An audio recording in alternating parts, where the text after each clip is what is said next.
Now, back to more of Behind the Scenes at the Hanover Theatre. And your host, Lisa Condon.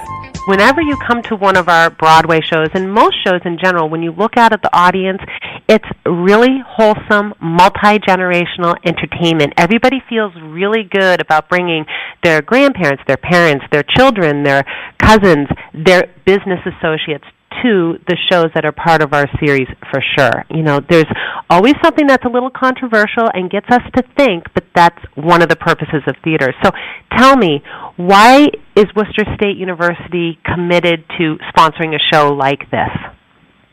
Well, like we just said, timing is certainly important for our Worcester State community of alumni and students, and certainly visibility. We have been a strong supporter and a partner of the theater since the beginning, and we are, I believe, Lisa, you can correct me, we were one of the first colleges, universities, to sign up for your partnership program.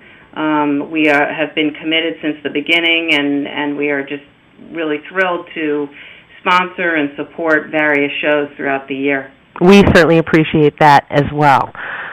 And Lisa, Worcester State University, we celebrated our 140-year anniversary last year. We're embedded in the community, and as the only four-year public university in the city, it's part of our tradition to really be a true community partner, and I think our relationship with the Hanover is really part and parcel of all that. Oh, I agree. And we talked a little bit about, there have been a lot of changes since the theater opened its doors back in March of 2008. I know, not just in the last 100 years, but since that time there have been a lot of changes at Worcester State University as well, and in downtown Worcester, the surrounding communities.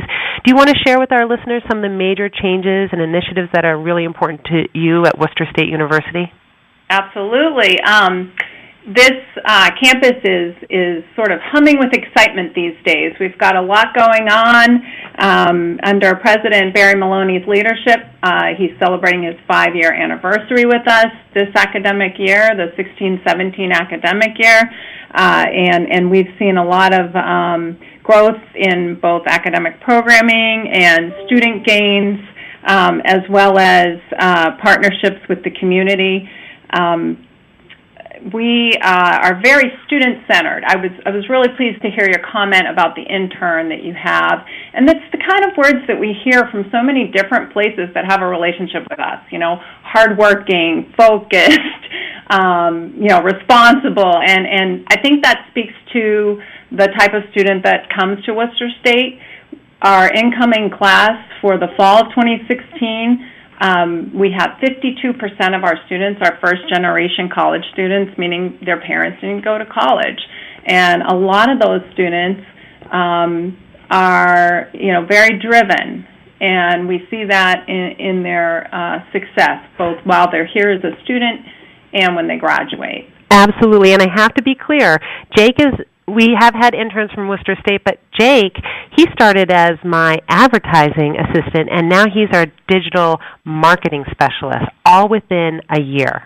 You know what I'm saying? So the characteristics that you describe are definitely factors in the success of your graduates. I can speak firsthand from that. And we also work with one of your current students, not as an intern, but she's been hired on as a brand ambassador. And I have to tell you, she is the biggest go-getter and the most results-oriented person. She was part of, and I'm going to blank a little bit on the name of the program, but it's the leadership public speaking team that you have at Worcester State University that I know went on to the Nationals, I believe. And so you're doing... that's probably Enactus. Okay. Yes, Enactus. National Business Organization. We've had great success. Our students have had great success with that. Oh, and I see it firsthand as somebody who's working with students like that. So I have a lot of respect for what's happening over at Worcester State University and for the students that you're educating. It's a great thing. So, if I could just talk about a couple other things that we talked about the partnership with the community. This campus is on the move, not just with community partners, but our relationships with places like Worcester Center for Crafts. We have both classes at that facility on Sagamore Road, and we also have a lot of growth on campus.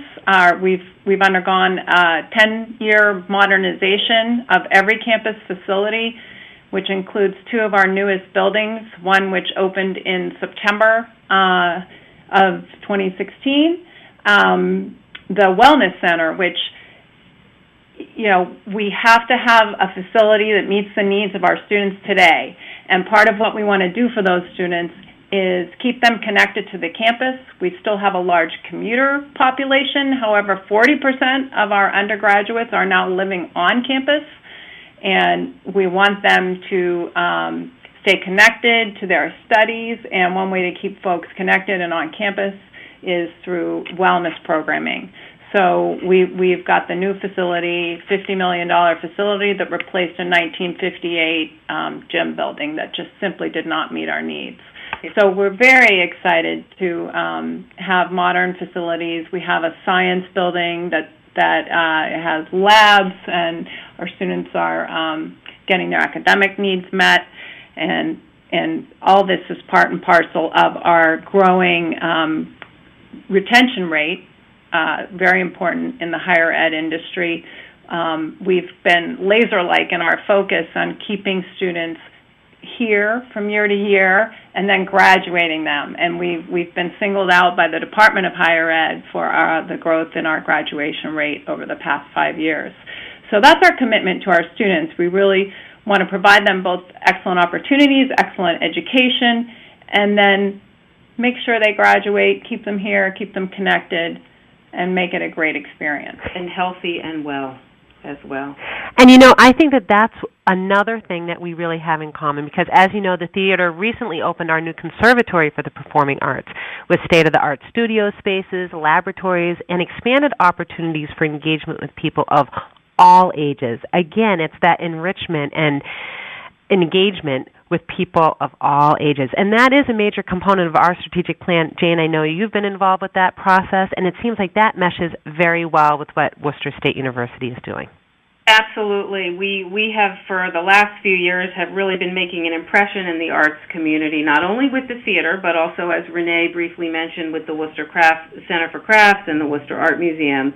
In 2009, when the Worcester Center for Crafts faced an uncertain future, Worcester State established an affiliation with them through the foundation. And the university moved many visual arts and music classes over to the Craft Center. So they are thriving, and we are thrilled about that. In 2012, Worcester State established a great partnership with the Worcester Art Museum as well. They have encouraged close cooperation between the museum and the university and our VPA, Visual and Performing Arts, team and faculty here at Worcester State. So not only are we committed to community with the theater, but also through the visual and performing arts as well.